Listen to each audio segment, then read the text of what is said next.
যে আপনাকে বলা হচ্ছে যে একজন পেশাদার বক্তা, যখন আপনি যেহেতু আপনি বক্তৃতা দিয়ে টাকা নিয়ে থাকেন, এইটা আপনি ঘন্টায় কত টাকা নেন সেটা নিয়েও মানুষের মধ্যে উৎসাহ আছে। এই ধরনের বিষয় নিয়ে আপনি কি বলবেন? কেউ কেউ আবার বলে থাকেন আপনি যে বক্তৃতা দেন সেটা দিয়ে একটা নির্দিষ্ট অঙ্কের টাকা নেওয়াটাও আসলে ঠিক হচ্ছে কিনা সেটা নিয়ে অনেকে অনেকে প্রশ্ন। অনেকে, গোস্তাকে মাফ করবেন, অনেকে আপনাকে হেলিকপ্টার হুজুর বলেন, কারণ আপনি বিভিন্ন জায়গায় হেলিকপ্টারে যেতে পছন্দ করেন। এই ধরনের নিউজ, এই ধরনের আলোচনা আপনি আসলে কিভাবে নিয়ে থাকেন?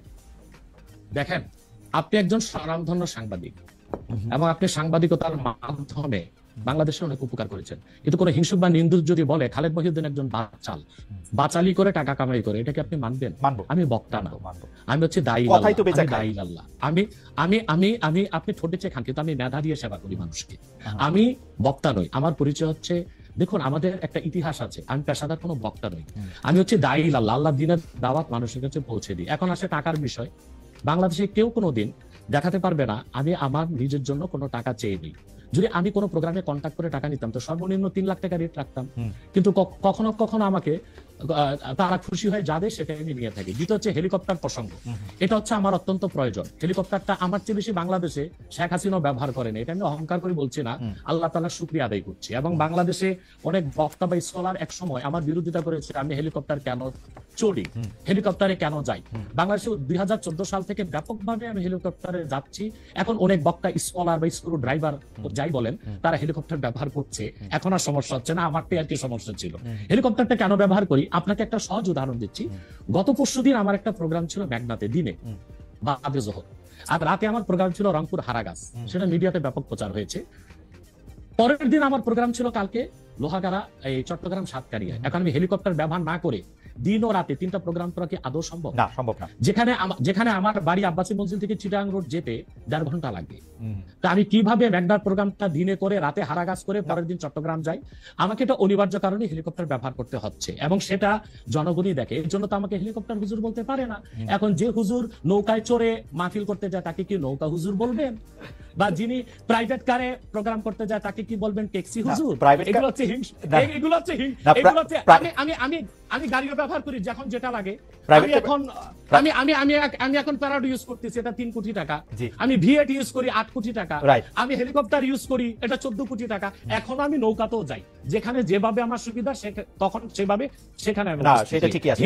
আমি কিন্তু মনে করি যে এখন হিংসুক বা নিন্দুকরা কি বললো সেটা তো আপনার মতো না, সেটা ঠিক আছে। না না না, আমি কিন্তু মনে করি যে আপনাকে যত ব্যস্ত থাকতে হয়, আপনি যদি পথে এর মধ্যে থেকে আপনার দিনের একটা বড় অংশ আপনি ব্যয় করেন, এটা আপনার জন্য, এটা আসলে কোনোভাবেই এটা মানে এটা কেউই এটা করবে না। আমার কাছে মনে হয় যে আপনার ব্যস্ততার জায়গা থেকে আপনার এটা করতেই হবে।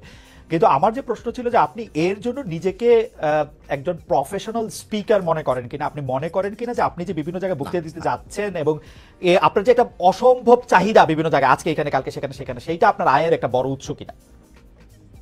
দেখুন, এটা ছাড়া আমার আয়ের ব্যবস্থা ছিল।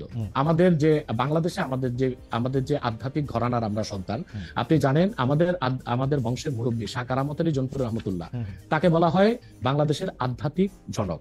2 নেশন থিওরির ভিত্তিতে দেশ স্বাধীন হয়েছে, এবং ডব্লিউ হান্টার তার বইতে উল্লেখ করেছে, এনসাইক্লোপিডিয়া অফ ব্রিটানিকাতে এসেছে, ইসলামিক ফাউন্ডেশন বিশ্বকোষে এসেছে, কারামত আলী জনপুর রহমতুল্লাহর হাতে 2 কোটি লোক মুসলমান হয়েছে। ওনার কারণেই পরবর্তীতে দেশটা স্বাধীন হয়েছে। উনি ইন্তেকাল করেছেন 154 বছর আগে। আমি ওনার ওনার বংশের, আমরা জোনপুরি পীর সাহেব বলে খ্যাত। আমি যদি অন্য পীরদের মতো আব্বাসী মঞ্জিলে বসে পিরি মুরিদি করে যেতাম, তাহলে আমার কোটি কোটি টাকা বছরে আসতো। মূলত আমার হচ্ছে দিনের দাওয়াত দেওয়াটাই আমার মূল কাজ। তারপর জনগণ যেটা খুশি হয়ে আমাকে সম্মান করে, সেটা আমার জন্য যথেষ্ট। আপনি কি আব্বাসী, এটা আমার পেশা নয়, এটা নেশা। আপনি কি আব্বাসী মঞ্জিলে আর এখন বসেন না? মানে ওই সিলসিলা কি আপনি? বসি, কিন্তু মূল হাইলাইটস করা হচ্ছে দাওয়াতের কাজকে। আমি দাওয়াতি কাজে ব্যস্ত থাকি। আপনার আপনি ইচ্ছা করলে হইতেই পারতেন, কারণ আমরা জোনপুরের পীর সাহেবদের সম্পর্কে আমরা অবগত, তাদের অনেক ফলোয়ার আছে। আরেকটা কথা বলি আপনাকে, আরেকটা কথা বলি। আমি এখনো দিন রাত জেগে আমার ছাত্রদেরকে পড়াই। আমি বুখারী শরীফ প্রথম খণ্ড আমার ছাত্রদেরকে পড়াই।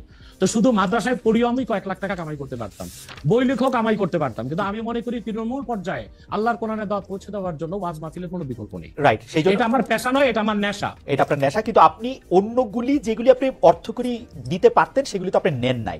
আপনি নিছেন হচ্ছে দিনের দাওয়াতের জায়গাটাকে, টাইমটাকে, ওগুলি আপনি ঠিক টাকার জন্য আপনি ব্যবহার করছেন, আয়ের ব্যবস্থা নয়। রাইট, সেই জন্য আমরা আপনাকে একজন পেশাদার মানে বা প্রফেশনাল রিলিজিয়াস স্পিকার এরকম বলতে পারি কিনা, সেটাই ছিল আর কি আমাদের প্রশ্ন।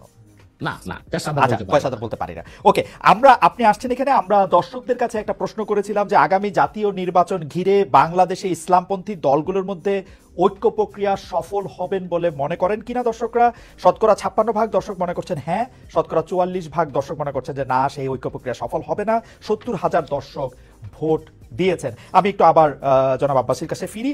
জনাব আব্বাসী, আপনি আপনার বক্তব্যে সামাজিক বিষয়, আধ্যাত্মিক বা পারলৌকিক বিষয়গুলির পাশাপাশি রাজনৈতিক বিষয়গুলিও উঠে আসে। আপনি যখন যে প্রয়োজন মনে করেন দাবি দাওয়া নিয়েও মাঠে নামেন। আপনার রাজনৈতিক মিশন ও ভিশন সম্পর্কে একটু জানতে চাই। গত অগাস্টের শেষ দিকে নতুন রাজনৈতিক দল গঠনের কোনো গঠনের ঘোষণা দিয়েছিলেন, তাতে অগ্রগতি আছে কিনা আপনি যদি একটু সংক্ষেপে বলতেন। দেখুন, আমার রাজনৈতিক দর্শনটা ভিন্ন। সেটা হচ্ছে যে রাজনীতির দুইটা দিক রাষ্ট্রবিজ্ঞানের, আপনি ভালো জানেন। একটা হচ্ছে থিওরিক্যাল পলিটিক্স আর একটা হচ্ছে অ্যাপ্লাইড পলিটিক্স। তা আমি অ্যাপ্লাইড পলিটিক্সটা করি না, হরতাল মিছিল মিটিং ভোটাভুটি এগুলোকে আমি সমর্থন করি না, বাট থিওরিক্যাল পলিটিক্স এটা আমি খুব চর্চা করি। এবং থিওরিক্যাল পলিটিক্সটা হচ্ছে রাষ্ট্রবিজ্ঞানের অবজারভেশনাল সায়েন্স, পর্যবেক্ষণমূলক বিজ্ঞান। আমি বাংলাদেশ নিয়ে আমার যে চিন্তা চেতনা এবং বাংলাদেশের ভবিষ্যৎ নিয়ে, এটা 8ই আগস্ট আমি সংবাদ সম্মেলন করে বলেছি, সেটা আপনি দেখবেন, জনগণও দেখবে বলে আশা করি। আমি আমার বক্তব্যে বারবার বলে এসেছি, বাংলাদেশে এখন যারা রাজনীতির দায়িত্ব নিয়েছে, রাষ্ট্র পরিচালনা, রাষ্ট্র মেরামতের, তাদের হাতে বাংলাদেশের রাজনীতির ভবিষ্যৎ মোটেও নাই। এটা চলে গেছে আটলান্টিকের ওপারে। আমি সবসময় আমার বক্তব্যে ভারত বিরোধিতা করে এসেছি। আমি ভারতের আধিপত্য এক মুহূর্তের জন্য বাংলাদেশে মানতে পারি না। আমি বলেছি ভারতীয় হিন্দুত্ববাদ আর আধিপত্যবাদ থেকে বাংলাদেশ মুক্ত হয়েছে, কিন্তু মার্কিন আগ্রাসন ধেয়ে আসছে। এখন যদি এখানে আমি মনে করি যে পশ্চিমা দুনিয়ার 3টা এজেন্ডা, একটা হচ্ছে বর্তমান সরকারকে বসানো। বর্তমান সরকার যে গঠন করা হয়েছে, এটা তো কোনো বিপ্লবী সরকার হয়নি। আমি তো চেয়েছিলাম প্রত্যেক মূলধারা রাজনৈতিক দল থেকে ঘাঘু রাজনীতিবিদ যারা তৃণমূল থেকে রাজনীতি করে এসেছে, তাদেরকে নিয়ে একটা ইন্টারিয়াম গভর্নমেন্ট হবে। তা তো হলো না। আমি মনে করি এটা পশ্চিমা দুনিয়ার বরং পশ্চিমা দুনিয়ার যে প্রেসক্রিপশন ছিল ওই অনুযায়ী বর্তমান সরকারটা গঠন করা হয়েছে, যে কারণে এরা দেশের কোনো সংস্কারও করতে পারবে না, মেরামত করতে পারবে না, যা আমরা ইতিমধ্যে এতদিন দেখেছি। দ্বিতীয় কথা হচ্ছে, এখন আমি যা দেখতে পাচ্ছি বাংলাদেশ মার্শাল লর দিকে যাচ্ছে। তারপর আমার অ্যানালাইসিস হচ্ছে এটা সিভিল ওয়ারের দিকে চলে যাবে, এবং ফ্রি ফেয়ার ইলেকশন হয় কিনা আমি শঙ্কায় আছি, জানি না, আমার শঙ্কা ভুল হতেও পারে। ওকে, আপনি দ্বিতীয় কথা হচ্ছে, আমি একটু মাঝখানে একটু হারাই ফেলবো, সেজন্য আমি একটু বলি। আপনি যে ঘাঘু রাজনীতিবিদদের সমন্বয়ে সরকার গঠনের কথা বলছিলেন, তাদের দুই একজনের নাম কি বলবেন, যে এরা থাকলে আপনি বুঝতে পারতেন যে এরা ঘাঘু রাজনীতিবিদ থাকছে সরকারে? যেমন মনে করেন বিএনপি থেকে দুই একজন নেওয়া যেতে পারতো, জামাত ইসলামের ডক্টর শফিক সহ আরো কিছু অভিজ্ঞ কিছু নেতা নেওয়া যেতে পারতো, এবং আরো যেমন ছাত্র সমন্বয়কদের থেকে যারা যেমন তাদেরকে যারা বুদ্ধিভিত্তিক নেতৃত্ব দিয়েছে তাদের রাখা যেতে পারতো। অর্থাৎ বাংলাদেশের যে রাজনীতি করবে তারা বাংলাদেশের ইতিহাস, ঐতিহ্য, এই জাতির নৃতত্ব সম্পর্কে জানা থাকতে হবে, নতুবা এই জাতিকে কেউ শাসন করতে পারবে না। যারা এখন শাসন করতেছেন তাদেরকে আপনি যোগ্য মনে করেন না, বা আপনি মনে করেন একটা সিভিল ওয়ারের দিকে, একটা মার্শাল লর দিকে? তাদেরকে আমি অযোগ্য বলছি না, কিন্তু রাজনীতির ময়দানে তারা খুব যোগ্য নয়। তারা যদি খুবই যোগ্য হতো তাহলে দেশ কি এই অবস্থায় যায়? এখন লুটপাট ধর্ষণ যেভাবে বেড়েছে, এখন এটা তো স্বাভাবিকই মনে হচ্ছে যে দেশ কোনো ভালো গন্তব্যে যাচ্ছে না। এখন আমার কথাটা শুনুন, আমি আগ থেকেই বলে এসেছি, এই সবগুলো বিপদ হুমকিকে ওভারকাম করা যেত, এবং মার্কিন আগ্রাসনকে ঠেকিয়ে আমরা একটা সুন্দর বাংলাদেশ ফেয়ার এবং ফ্রি ইলেকশনের মাধ্যমে করতে পারতাম। এটার দায়িত্ব যদি ইসলামপন্থীগণ নিতেন। এখন ইসলামপন্থী কারা? শুধু জামাত ইসলামীকে তো দিলে হবে না। এই দেশে 3 থেকে 3.5 লক্ষ মসজিদের ইমাম হচ্ছে হেফাজতের লোক, তারা হচ্ছে মসজিদগুলোকে কন্ট্রোল করে, এবং প্রত্যেকটা সমাজ কিন্তু এখনো মসজিদ কর্তৃকই নিয়ন্ত্রিত। ইমাম সাহেবের কথাটাই সমাজের লোক শুনে। তো বোঝা যাচ্ছে বাংলাদেশের রাজনীতিতে মূল শক্তি হিসেবে আসতে পারে হেফাজত ইসলাম বাংলাদেশ, তাদেরকে নিতে হবে। জামাত ইসলামী আছে, খেলাফত আছে, অন্যান্য ইসলামী দলগুলোকে নিয়ে যদি একটা অ্যালায়েন্স করা যেত, তাহলে বাংলাদেশে যে কোনো আগ্রাসনও ঠেকানো যেত, ফ্রি অ্যান্ড ফেয়ার ইলেকশনও করা যেত, এবং অন্তত শতাধিক আসন নিয়ে ইসলামপন্থীগণ সংসদে যেতে পারত। ওকে, ইসলামপন্থীদের কথা যেহেতু আসলো, আপনাকে প্রথমে একটু প্রশ্ন করে রাখতে চাই যে আপনি নতুন রাজনৈতিক দল ঘোষণা অগাস্টে দিয়েছিলেন, আপনার রাজনৈতিক দর্শনের কথাও বললেন, যেটা অনেকের থেকে আলাদা। বর্তমানে যেসব রাজনৈতিক ইসলামী আদর্শে অনুপ্রাণিত রাজনৈতিক দল আছে, জামাত ইসলামী সহ, তাদের কারোর সাথে যুক্ত হওয়া বা তাদের কারোর ব্যাপারে তাদের অন্তর্ভুক্ত হওয়ার কি আপনি ভাবছেন, বা তাদের কাউকে আপনি সহি ইসলামিক আদর্শে অনুপ্রাণিত রাজনৈতিক দল মনে করেন কিনা? দেখুন, আমি আগে বলেছি যে আমি অ্যাপ্লাইড পলিটিক্স করি না, আমি থিওরিক্যাল পলিটিক্স করি, কারণ আমি খেলাফার আদর্শে বিশ্বাসী, আমি ডেমোক্রেসিতে বিশ্বাসী নই। আমি মনে করি ডেমোক্রেসি বা গণতন্ত্রটা পৃথিবীর মানুষকে প্রতারিত করছে। ডেমোক্রেসি বা গণতন্ত্রের সুবিধা নিচ্ছে আমেরিকা এবং কয়েকটা ইউরোপিয়ান দেশ। আমাদের মতো তৃতীয় বিশ্বের দেশগুলো গণতন্ত্রটাই আমাদের জন্য অভিশাপ। আমাদের কোনো স্বাধীন পররাষ্ট্রনীতি নেই, আমাদের কোনো ট্যাক্সি অর্থনীতি নেই, আমাদের কোনো পূর্ণাঙ্গ শিক্ষা ব্যবস্থা নেই, আমাদের কোনো সুস্থ সংস্কৃতি নেই। এটার জন্য ডেমোক্রেসিকে একটা আপনি বাধা মনে করতেছেন?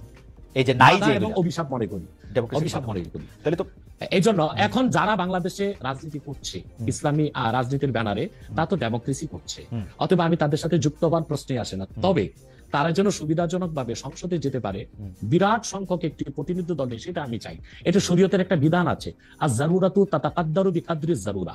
ডেমোক্রেসিকে আমি পছন্দ করি না, কিন্তু বিশেষ মুহূর্তে বড় বিপদকে ঠেকাতে মাঝে মধ্যে হারাম জিনিসটাকে কিছু সময়ের জন্য হারাম জেনে কিছু সময়ের জন্য শিথিলতায় যাওয়া যায়। সেজন্য আমি মনে প্রাণে চাই